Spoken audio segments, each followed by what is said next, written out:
बिस्मिल्लाहिर्रहमानिर्रहीम। अस्सलाम वालेकुम। एक तरफ एससीओ कॉन्फ्रेंस की आड़ के अंदर बड़ी बड़ी वारदातें डाली जा रही हैं, दूसरी तरफ आज पार्लियामेंट के अंदर पार्लिमानी पार्टियों की कमेटी के अंदर आज बड़ा झगड़ा हुआ है। उमर अयूब ने किस तरह खरी खरी सुनाई है, और दूसरी तरफ तहरीक इंसाफ की सियासी कमेटी के एक इजलास के अंदर भी बड़ी लड़ाई हुई है और वहां पर गंडापुर को खरी खरी सुनाई गई है। ये क्या माजरा है, इसकी कुछ तफसील आपके सामने रखनी है।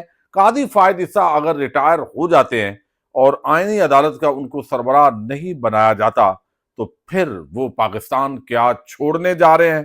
टिकट उनकी तकरीबन तफसीलात आ गई हैं, उसकी कुछ डिटेल आपके सामने रखनी है। दूसरी तरफ एक और बड़ी डेवलपमेंट है, और वो है वो जो मुसवदा है जो कहीं इधर घूम रहा था उधर घूम रहा था, उसके खदोखाल अब बिल्कुल सामने आ गए हैं। यानी वो वारदात जो पर्दों के पीछे जिसके तज़किरे थे वो सामने आ गए हैं, और उसके अंदर क्या प्लान है वो सारी चीज मैंने आपके सामने रखनी है। कादी फायद ईसा रिटायर्ड होंगे भी या नहीं, ये भी अभी तक सवाल है। इस पे भी बात करेंगे। उम्मीद है वीडियो आप समाप्त करेंगे और फायर वॉल को अपने लाइक्स और कमेंट्स के जरिए तोड़ने के अंदर मदद करेंगे।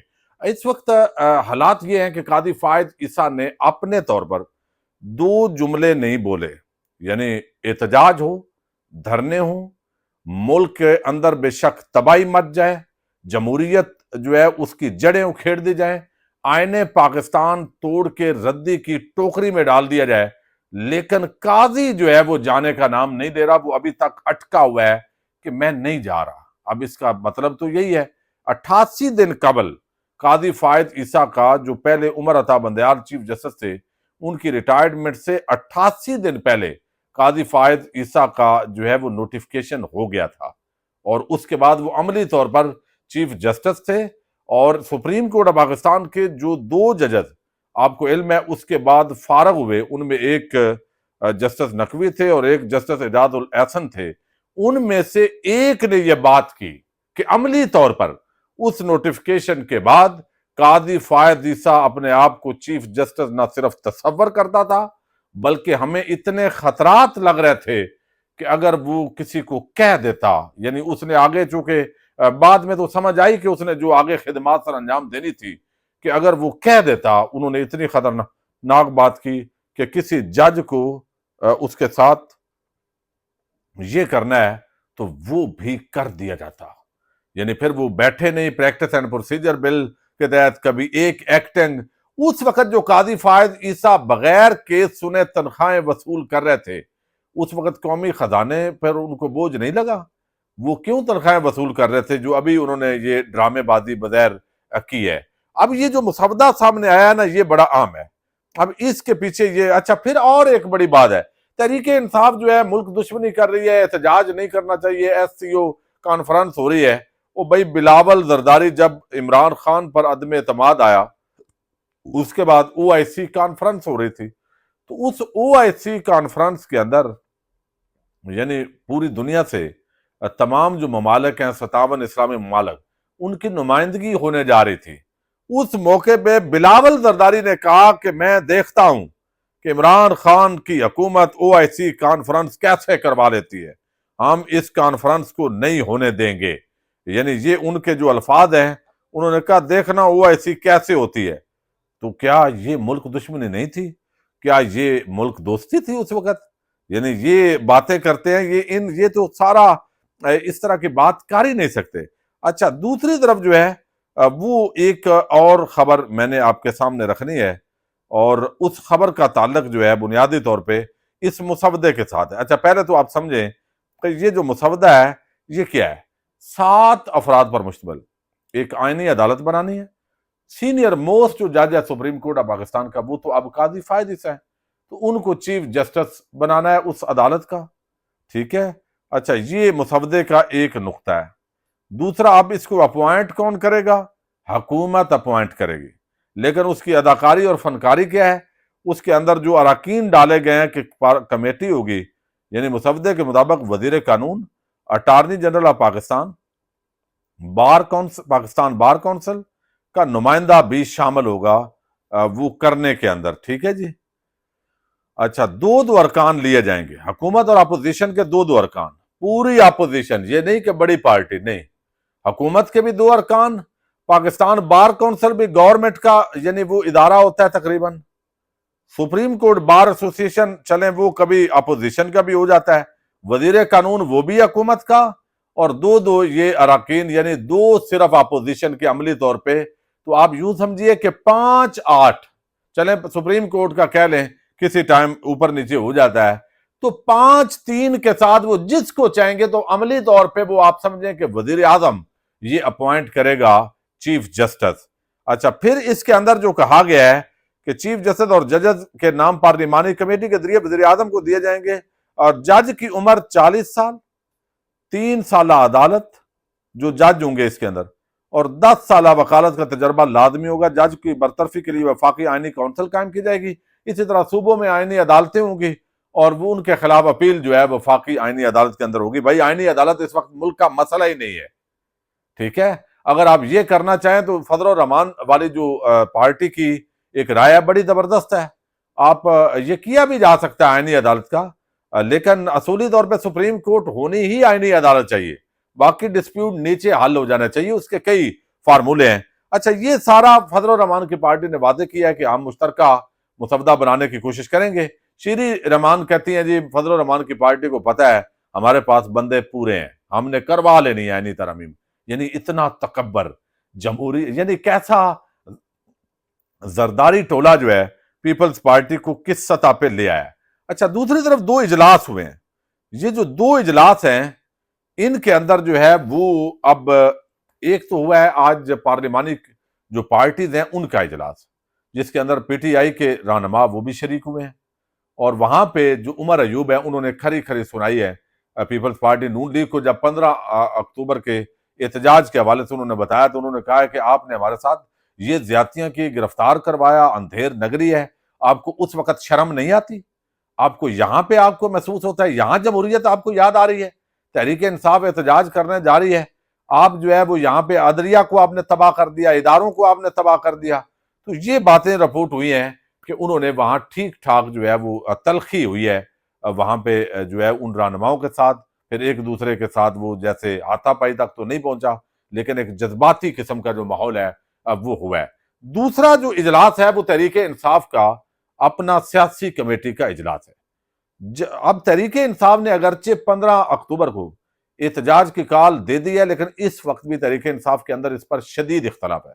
आज भी सेनेटर अली जफर ने कहा कि ये ऐलान हतमी नहीं है, ठीक है, ये बात उन्होंने की है।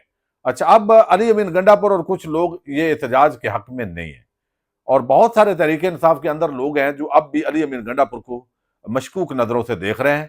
उन्होंने जो कुछ किया और उसके बाद जो जरगा हुआ उसके अंदर उन्होंने पॉजिटिव किरदार अदा किया, तो अब उन्होंने कहा जी आपने इतनी राहत की, इतनी फेस सेविंग दी वफाकी हुकूमत को, यहाँ पे पश्तूनों के साथ लड़ाई वो लड़ रहे थे, उस लड़ाई से बिल आखिर जो है वो टल गया मामला। गवर्नर राज की तरफ भी शायद चला जाता अगर हालात खराब होते, तो आपकी हुकूमत बच गई। लेकिन हमें क्या मिला पार्टी को? यानी इमरान खान जो है उनकी सेहत के हवाले से ये भी बताया गया कि अली अमीन गंडापुर ने कहा जी ये बकवास है, कोई सेहत को कोई मसला नहीं है।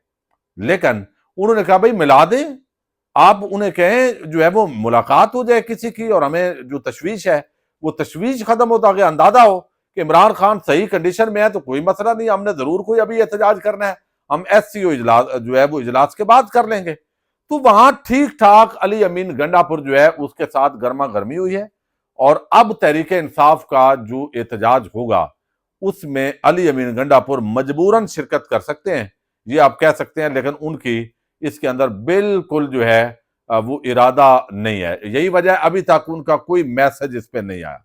और मैं असूली तौर पर इस बात का कायल हूं कि एक सूबे का वजीर आला है, उसको इस तरह के मामलात के अंदर होना ही नहीं चाहिए।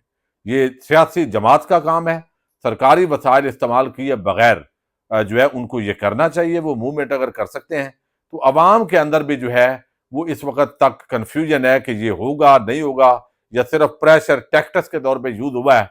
तो मेरा ख्याल है तहरीक इंसाफ इसके लिए 15 अक्टूबर के लिए बगैर तैयार नजर नहीं आ रही, लेकिन कॉल उन्होंने दी हुई है। अब देखते हैं कि कोई बड़ा रहनुमा उसने वीडियो पैगाम इस हवाले से जारी नहीं किया जैसे एहतजाज के लिए करते हैं। फिर प्रेशर भी बढ़ा है, एक मीडिया का बयानिया भी बन गया है کہ یہ بڑا غلط کر رہے ہیں، لیکن دوسری طرف جو ویگو والے ہیں، نامعلوم افراد ہیں، وہ اپنے بندے پورے کرنے کے لیے حملے کر رہے ہیں، وہ چادر چار دیواری کے تقدس پامال کر رہے ہیں۔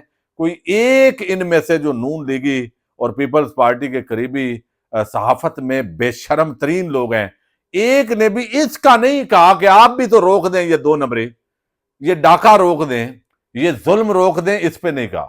تو ڈیجیٹل میڈیا سے وابستہ لوگوں کے گھروں کے اندر بھی چھاپے پڑ رہے ہیں، اور یہ چیز بھی ہو رہی ہے بھائی ادھر سے بھی سیز فائر کریں اور ادھر سے بھی کریں، تاکہ یہ ایک ایس سی او کا سمٹ ہے وہ گزر جائے کامیابی کے ساتھ، لیکن دوسری طرف سے جو وارداتیں ہیں وہ جاری ہیں۔ اچھا، اب قاضی فائد عیسیٰ کے حوالے سے ایک اور بات ہو رہی ہے، اور وہ بات یہ ہو رہی ہے، بلکہ علی امین گنڈا پور کے حوالے سے جو صحافی دوست ہیں انہوں نے رپورٹ کیا کہ علی امین گنڈا پور پارٹی کی جانب سے عمران خان سے ملاقات کروانے کا شدید دباؤ۔ وزیر اعلیٰ نے ابھی تک عمران خان سے صحت سے متعلق ایک بیان نہیں دیا۔ وزیر اعلیٰ نے سیاسی کمیٹی کے اجلاس میں موقف اپنایا کہ میں نے اڈیالہ جیل سے پتہ کروایا عمران خان کی طبیعت بالکل ٹھیک ہے۔ ٹھیک ہے جی، یہ علی امین کہہ رہے ہیں۔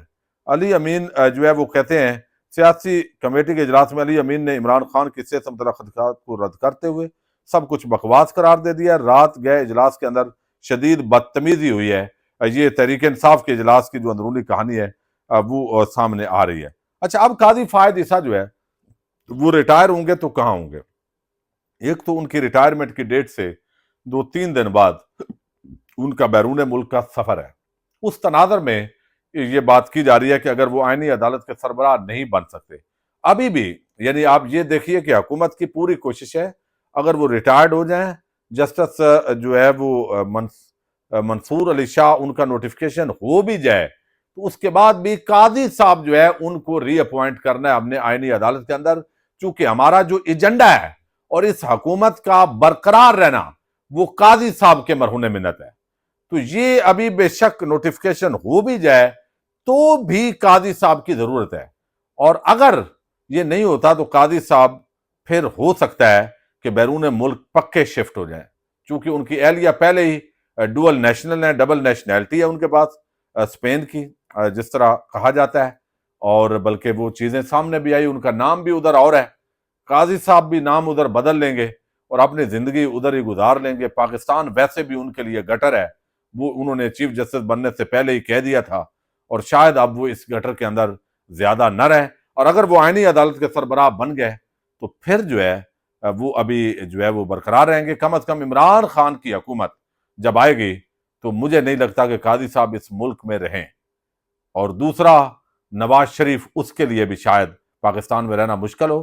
باقی بہت ساری ایسی شخصیات ہیں کہ اس مرتبہ ان کو خطرہ ہی یہ ہے، اور وہ اسی لیے عمران خان پر شاید سختی کیے ہوئے ہیں کہ اگر اس کی حکومت آئی تو اب وہ پہلے والا عمران خان نہیں ہوگا، اب وہ عوام کی طاقت کے ساتھ سب کو آئین اور قانون کی تلوار سے کچل کے رکھ دے گا، اور یہ خوف جو ہے وہ عمران خان کی شاید جو لوگوں کا خوف ہے وہ رہا ان کو نہیں ہونے دے رہا۔ اگر وہ نرمی کریں تو پھر تو معاملات سیٹل ہو سکتے ہیں۔ پاکستان زندہ باد، پاک فوج پائندہ باد۔